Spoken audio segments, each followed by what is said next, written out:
Exode, chapitre 22. Si un homme dérobe un bœuf ou un agneau, et qu'il l'égorge ou le vende, il restituera 5 bœufs pour le bœuf et 4 agneaux pour l'agneau. Si le voleur est surpris dérobant avec effraction, et qu'il soit frappé et meurt, on ne sera point coupable de meurtre envers lui. Mais si le soleil est levé, on sera coupable de meurtre envers lui. Il fera restitution. S'il n'a rien, il sera vendu pour son vol. Si ce qu'il a dérobé, bœuf, âne ou agneau, se trouve encore vivant entre ses mains, il fera une restitution au double. Si un homme fait du dégât dans un champ ou dans une vigne, et qu'il laisse son bétail paître dans le champ d'autrui, il donnera en dédommagement le meilleur produit de son champ et de sa vigne. Si un feu éclate et rencontre des épines, et que du blé en gerbe ou sur pied, ou bien le champ, soit consumé, celui qui a causé l'incendie sera tenu à un dédommagement. Si un homme donne à un autre de l'argent ou des objets à garder, et qu'on les vole dans la maison de ce dernier, le voleur fera une restitution au double, dans le cas où il serait trouvé. Si le voleur ne se trouve pas, le maître de la maison se présentera devant Dieu pour déclarer qu'il n'a pas mis la main sur le bien de son prochain.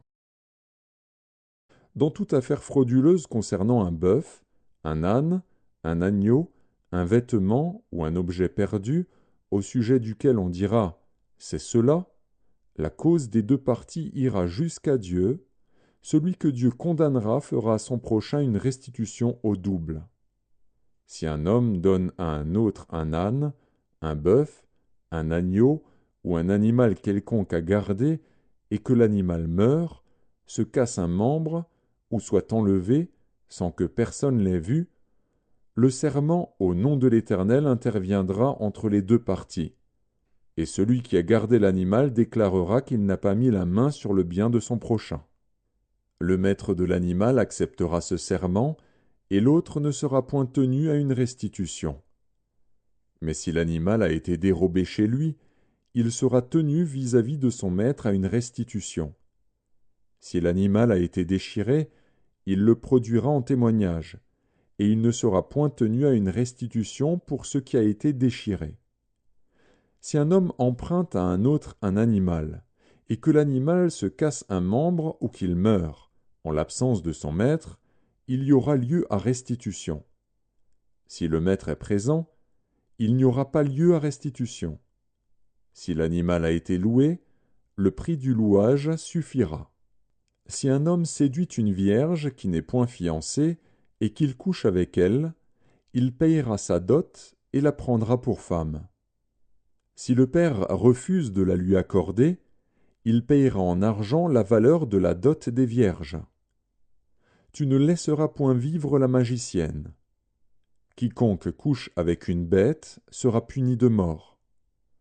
Celui qui offre des sacrifices à d'autres dieux qu'à l'Éternel seul sera voué à l'extermination. Tu ne maltraiteras point l'étranger, et tu ne l'opprimeras point, car vous avez été étrangers dans le pays d'Égypte. Tu n'affligeras point la veuve, ni l'orphelin. Si tu les affliges, et qu'ils viennent à moi, j'entendrai leurs cris. Ma colère s'enflammera, et je vous détruirai par l'épée. Vos femmes deviendront veuves, et vos enfants orphelins. Si tu prêtes de l'argent à mon peuple, au pauvre qui est avec toi, tu ne seras point à son égard comme un créancier, tu n'exigeras de lui point d'intérêt.